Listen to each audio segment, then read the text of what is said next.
Hey guys, welcome back to our channel. So in this video, I'm going to show you how to use Instagram's new feature that is adding GIFs to your Instagram notes. So first, you need to make sure that your Instagram application is up to date. Then after launch your Instagram and log into your specific account.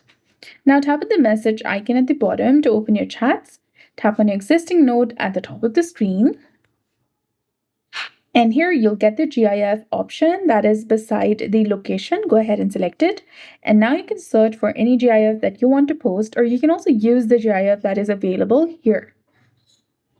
And once you've chosen the specific GIF that you want to share, you can also choose the audience, like friends or close friends, and then tap on share from the bottom right corner of your screen, and it will be instantly shared on your note on Instagram. So that's it. If you want to share music on notes, you can go ahead and select the music icon and you'll be able to do so.